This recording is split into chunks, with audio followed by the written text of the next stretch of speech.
তারেক রহমানের ব্যাপারে একজন সমন্বয়ক বলেছেন যে উনি ছাত্রদের ভাষায় নাকি কথা বলছেন।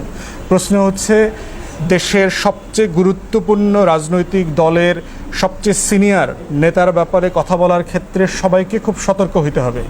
হাসনাত আবদুল্লাহ থেকে শুরু করে সকল ছাত্র সমন্বয়ককে বলছি, তোমাদের এই আন্দোলনের সাথে তোমরা 3 সপ্তাহে আন্দোলন করো নাই। এই আন্দোলন বাংলাদেশের গণতন্ত্রকামী মানুষ গত 17 বছর থেকে করেছে। মেসি হঠাৎ করে গোল দিলে গোল হয় না, 11 জন খেলে মেসি বানাইতে হয়। অতএব তোমরা যদি মনে করে থাকো তোমরা 3 সপ্তাহে মেসি হইছো, তোমরা 3 সপ্তাহে রোনাল্ডো হয়ে গেছো, তোমরা বোকার স্বর্গে বাস করছো। তাই সিনিয়র পলিটিশিয়ান এবং পলিটিক্যাল পার্টি নিয়ে কথা বলার ক্ষেত্রে সকল ছাত্রনেতাকে অত্যন্ত সতর্ক হতে হবে। কোনো ফাইজলামি করবার সুযোগ কিন্তু নাই। কারণ তোমরা কে কয়জন মারামারি করছো, কোন তারিখ থেকে কোন তারিখ মারামারি করছো, তোমরা কয়জন আহত হইছো আর কয়জন নিহত হইছো, সব কিছুর গল্প আমরা জানি। তাই তারেক রহমান সম্পর্কে অবশ্যই সমালোচনা করবার অধিকার আছে সবার রাজনীতি হিসাবে, কিন্তু তারেক রহমানকে অথবা কোনো রাজনৈতিক দলের নেতাকর্মীকে হেয় করে কথা বলার কোনো রাইট নাই। কিন্তু এর মানে এটা না যে কোনো রাজনৈতিক নেতাকর্মীর সমালোচনা করা যাবে না। তার ব্যাপারে যেটা বলা হয়েছে, উনি ছাত্রদের ভাষায় কথা বলছেন। ছাত্রদের এই আন্দোলনে তো বিএনপির রোল ছিল। বিএনপির মহাসচিব বলেছেন যে এই জুলাই আগস্টের গণহত্যায় বিএনপির 200-র উপরে নেতাকর্মী মারা গেছে। তো ছাত্রদের ভাষায় কথা বলা মানে এটা কী ধরনের কথা? তবে আমরা মনে করি যে কথা বলার ক্ষেত্রে সতর্ক হইতে হবে। কোনো রাজনৈতিক নেতাকে ছোট করা যাবে না, কারোর ত্যাগকে ছোট করা যাবে না। মাদ্রাসারও শত শত মানুষ শহীদ হয়েছেন, কওমি মাদ্রাসার, আলিয়া মাদ্রাসার, জামাতের, শিবিরের, হেফাজতের। প্রত্যেকের অবদানকে শ্রদ্ধার সাথে স্মরণ করতে হবে আমাদের এই আন্দোলনে। এটা কোনোভাবে ছোট করবার সুযোগ নাই। সাংবাদিকরা দায়িত্ব পালন করতে গিয়ে 4 জন না 6 জন সাংবাদিক শহীদ হয়েছেন। তবে প্রত্যেকের অবদানকে গুরুত্ব সহকারে দেখতে হবে।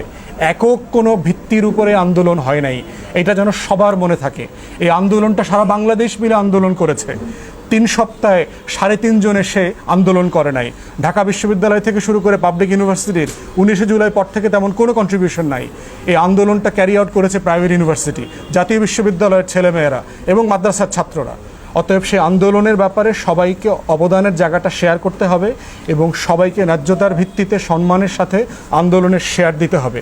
আমরা মনে করি এর বাইরের অন্য কোনো আলোচনাটা আমাদের সবার জন্য সুখকর হবে না। আমাদের মাথায় রাখতে হবে যে আমাদের সবার একটা কমন শত্রু আছে, সেটা হচ্ছে আওয়ামী ফ্যাসিবাদ। তারা চলে যায় নাই। হাসিনার একটা রিসেন্ট ভিডিও আসছে, গতকালকে সম্ভবত আপনারা দেখেছেন, যে হাসিনা এখনও কিভাবে প্রশাসনে তার যত অনুগত লোক আছে এবং তার রাজনৈতিক নেতাকর্মী আছে তাদেরকে সে ইনস্টিগেট করছে, তাদেরকে সে খেপিয়ে তোলার চেষ্টা করছে। কিভাবে অর্গানাইজ করা যায়, এই সরকারকে ব্যর্থ করা যায় সেটার জন্য চেষ্টা করছে। গত 1 মাস হয়ে গেছে, 8ই অগাস্টে অন্তর্বর্তীকালীন সরকার দায়িত্ব নিয়েছে। 16 বছরের যে ময়লা আবর্জনা এই বেগম লক্ষণ সেনের আমলে জমা হয়েছে, যিনি এখন ভারতে পলাতক জীবনযাপন করছেন, এই আবর্জনা পরিষ্কার করবার যে একটা প্রত্যাশা জাতির মধ্যে তৈরি হয়েছে, এই প্রত্যাশা পূরণের ক্ষেত্রে কিন্তু আমাদেরকে যৌক্তিক হতে হবে। আমাদের প্রত্যাশাগুলো ন্যায্য, আমাদের প্রত্যাশাগুলো চাই যে আমরা গ্র্যাজুয়ালি আস্তে আস্তে করে সেগুলো যেন পূরণ করা হয়। কিন্তু এটা করবার ক্ষেত্রে আমাদেরকে এটা মাথায় রাখতে হবে যে 1 মাস বয়সী একটা শিশু সরকারের কাছ থেকে 16 বছরের একটা ফ্যাসিবাদী আমলের সকল আবর্জনা পরিষ্কার করবার দায়ের ব্যাপারটা যেন আমরা মাথায় রাখি। বাংলাদেশে দেখেন পার্টিকুলারলি যে বিষয়টাতে কনসার্ন সবাই বলছেন সেটা হচ্ছে আইনশৃঙ্খলা বাহিনীর যে অনুপস্থিতি। আপনারা জানেন যে পুলিশ সদস্য আমাদের আছে 2,30,000-এর মতো। এর ভিতরে 1,40,000-এর উপরে হচ্ছে এই আওয়ামী আমলে যাদেরকে নিয়োগ দেওয়া হয়েছে।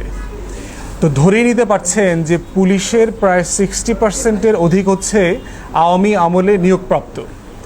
এর ভিতর থেকে 40%-এর উপরে 5ই অগাস্টের পরে অস্ত্র নিয়ে থানা থেকে যে তারা বের হয়েছে, তারা আর কাজেও ফিরে যায় নাই, থানাতেও ফিরে যায় নাই, অস্ত্র জমা দেয় নাই। ব্রিগেডিয়ার জেনারেল শাখাত হোসেন সাহেব যখন দায়িত্বে ছিলেন স্বরাষ্ট্র উপদেষ্টা হিসাবে, উনি বলেছিলেন যে ক্ষমতা নেবার একটা বৃহস্পতিবারের ভিতরে সকল অস্ত্র এবং দায়িত্ব হিসাবে থানাতে জয়েন করতে হবে, যেটা অনেকেই করেন নাই। পরবর্তী দায়িত্ব পরিবর্তন হয়ে গেছে। তো এই বিশাল সংখ্যক পুলিশ সদস্যের অনুপস্থিতি বাংলাদেশে আইনশৃঙ্খলা পরিস্থিতি রক্ষা করবার ক্ষেত্রে একটা প্রতিবন্ধকতা, একটা ভ্যাকুয়াম তৈরি করেছে। দ্বিতীয় একটা সমস্যার জায়গা হচ্ছে আমাদের ওসি। আপনারা জানেন যে আমাদের যে লোকাল পুলিশ স্টেশনগুলো তারাই মেনলি হচ্ছে স্থানীয়ভাবে আইন শৃঙ্খলা বাহিনীর যত ইস্যুজ আছে, নাগরিক সমাজের নিরাপত্তার ব্যাপারটা তারা দেখভাল করেন। আমাদের 700-র মতো ওসি আছে, পুলিশ স্টেশন আছে, শিল্প পুলিশ আছে, ট্যুরিস্ট পুলিশ আছে, এগুলো সব কিছু মিলায় বলছি আর কি, আমাদের লোকাল উপজেলা থানার বাহিরে। তো এই 700 ওসিকে অধিকাংশ জায়গাতে অলমোস্ট 2-4 জন ছাড়া কাউকে পরিবর্তন করা হয় নাই। তাহলে লোকাল স্থানীয়ভাবে আইনশৃঙ্খলা পরিস্থিতি রক্ষা করবার যে দায়িত্ব, সেই দায়িত্বটা নতুনভাবে কিভাবে পালিত হবে? যেই মানুষগুলোর নেতৃত্বে পুলিশ লক্ষ লক্ষ রাউন্ড গুলি ছুঁড়েছে, হাজার হাজার মানুষকে হত্যা করেছে, আহত করেছে গত মাসের 5 তারিখে, ঠিক একই লোকগুলোকে একই থানায় ওসি হিসাবে দায়িত্ব রেখে সেই বাহিনীর কাছ থেকে আমরা কিভাবে নিরাপত্তা আশা করতে পারি? আমরা ইতিমধ্যে বারবার বলেছি যে বাংলাদেশে ওসি প্যানেলভুক্ত হবার মতো 2000-এর বেশি ইন্সপেক্টর অলরেডি এনলিস্টেড আছে। মানে আপনি চাইলে 700 ওসিকে 1 ঘন্টার ব্যবধানে পরিবর্তন করে দিতে পারবেন। এবং এর ভিতরে গোয়েন্দা সংস্থার রিপোর্টও আছে যে ওসি হিসাবে কারা কারা আওয়ামী লীগের পক্ষের লোক না, অথবা কারা কারা বিরোধী দলের লোক, কারা কারা পদবঞ্চিত গত 16 বছর থেকে। তো আপনি সততা, যোগ্যতা, মেধা এবং গোয়েন্দা যে প্রতিবেদন আছে, এই সব কিছুর উপরে ভিত্তি করে কয়েক ঘন্টার মধ্যে এই ওসি প্যানেল থেকে পুরো 700+ থানা রিপ্লেস করে ফেলা সম্ভব। এইটা যদি না করেন, আপনি স্থানীয় প্রশাসনের মাধ্যমে কিভাবে আইনশৃঙ্খলা বাহিনীর লিডারশিপটা নেবেন, নেতৃত্ব নেবেন, এটা আমরা দেখতে পাচ্ছি না। আমাদের এই রিসোর্স অলরেডি আছে, স্বরাষ্ট্র উপদেষ্টা না কেন করছেন না? তৃতীয় যেটা আইনশৃঙ্খলা বাহিনীর ব্যাপারে কথা, সেটা হচ্ছে আওয়ামী আমলে যারা গুরুত্বপূর্ণ কমান্ডিং অফিসার ছিলেন, বিভিন্ন জায়গাতে ডিসি, এসপি, কমিশনার, উপকমিশনার, যাদের নেতৃত্বে লক্ষ লক্ষ রাউন্ড বুলেট ছোড়া হয়েছে, মানুষ হত্যা করা হয়েছে, এদের অধিকাংশকেই আপনার চাকরিতে বহাল রাখা হয়েছে। কাউকে কাউকে ওএসডি করা হয়েছে, কেউ কেউ আছে, এবং অধিকাংশ পুলিশ কর্মকর্তাকে বিভিন্ন জায়গাতে পোস্টিং দেওয়া হচ্ছে, যাদেরকে এসপি করা হচ্ছে, ডিসি করা হচ্ছে, পুলিশের ডিসি, এবং বিভিন্ন রেঞ্জের, মেট্রোপলিটন পুলিশ কমিশন থেকে শুরু করে বিভিন্ন বিভাগীয় রেঞ্জের দায়িত্ব দেওয়া হচ্ছে। তারা অধিকাংশ গত আমলের। তো কিভাবে হচ্ছে? পুলিশের একটা সিন্ডিকেট আছে এবং এর সাথে কয়েকজন রাজনৈতিক দলের নেতা জড়িত আছেন। তারা কোটি কোটি টাকা পুলিশ বাণিজ্য করছেন। পুলিশের ওসি হইলে 30 লাখ, 50 লাখ, যদি এসপি বানায় অথবা আরও বড় কোনো পোস্টে দেয়, তাদের কাছ থেকে কোটি কোটি টাকা লেনদেন করছে। এবং সেটা করছে কারা? যারা ফ্যাসিবাদ বিরোধী আন্দোলন করেছেন বলে দাবি করেন। এমন মানুষগুলো কিছু ওএসডি পুলিশ কর্মকর্তা এবং বর্তমানে রিটায়ার্ড পুলিশ কর্মকর্তা, তারা মিলে একটা সিন্ডিকেট ডেভেলপ করেছেন। এই সিন্ডিকেটের মাধ্যমে টাকার লেনদেন হয়ে আওয়ামী আমলের গণহত্যা এবং মানবতা বিরোধী অপরাধের সাথে জড়িত এমন পুলিশ কর্মকর্তারা বিভিন্ন জায়গাতে ট্রান্সফার, প্রমোশন পাচ্ছেন। পার্টিকুলারলি আপনাদেরকে এক্সাম্পল দেই, সাম্বডি রেজা নামে এক পুলিশের এসপি ছিলেন ফেনীতে। সে এখন খুলনা রেঞ্জের ডিআইজি হয়ে ওখানে গেছেন। রেঞ্জ বলতে বিভাগের দায়িত্বে, পুলিশের খুলনা বিভাগের দায়িত্বে। সে বিরোধী দলের নেতাকর্মীদেরকে ন্যূনতম 11 থেকে 15 জনকে হত্যা করেছেন যখন সে ফেনীর এসপি ছিলেন।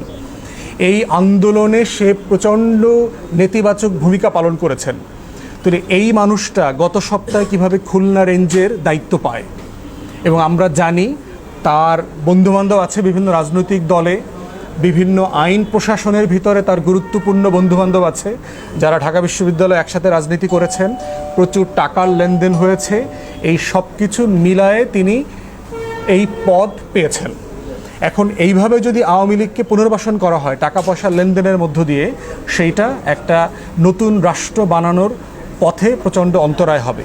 এই 3 জিনিসের সমন্বয় হচ্ছে বাংলাদেশে আইনশৃঙ্খলা বাহিনীর যে অবনতি হচ্ছে, এবং সার্ভিস নাই, সেবা নাই, থানাগুলো ফাংশন করছে না।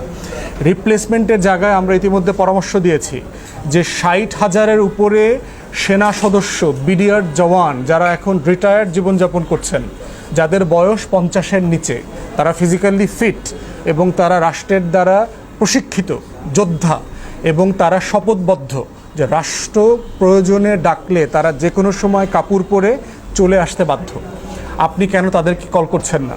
রিজার্ভ ফোর্স আপনার যেখানে রিপ্লেস করা দরকার। দ্বিতীয়ত, আমরা বলেছি বিএনসিসি এবং স্কাউট ক্যাডেট আছে লক্ষ লক্ষ সারা বাংলাদেশে, ওনারা ট্রেন্ড, ওনারা সেমি মিলিটারি ট্রেন্ড আছে। বিএনসিসিকে আপনারা জানেন যে মিলিটারি অফিসাররা ট্রেন করে, স্কাউটদেরকে ট্রেন করে। এই স্কাউট এবং বিএনসিসিদেরকে আপনারা ডাকছেন না কেন?